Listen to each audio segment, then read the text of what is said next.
I think we also need to be careful that we don't fall into the trap of blaming ourselves for everything that doesn't go right in our lives or doesn't go according to our plan or everything that hurts us.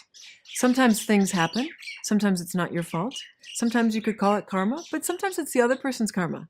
Sometimes you're in the wrong place at the wrong time.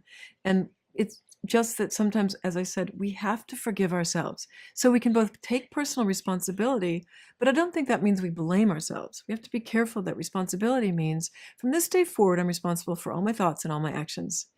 And I am going to make sure that all my thoughts and all of my actions are fill in the blank, kind, loving, conscious, peaceful, what have you.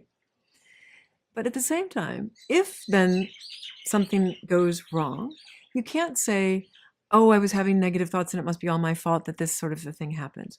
That's where I talk about the power of forgiveness. It's so important to forgive yourself for the things that have happened to you.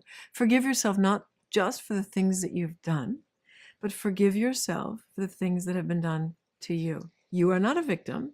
In that moment, you are not entangled in the web of whatever that energy was or that relationship was. In that moment, you are free. And in that freedom, you can feel expansion. You could feel that you transcend, certainly you transcend suffering. You transcend even the day-to-day human drama of life. And you might even say it's cause for ascension. Because what is transcension? You know, it's these two words, transcendence and ascension. And is there a difference?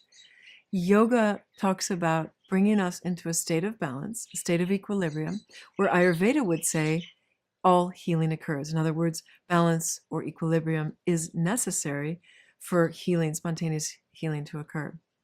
Yoga brings us into a state of balance in order to then transcend off the state of balance. Without balance, we don't have transcendence. So yoga is all about bringing us into a state of balance. And from that place, we can have an experience of transcending our human self, our limited self, our small self, and into our divine self or our expansive self. Ascension, to me, has more of a sense of evolving our consciousness. So through transcendence, we're aware of ourselves as a conscious being. Through ascension, I feel that we are evolving ourselves as a conscious being. Others might define it differently, but that's how I see the distinction.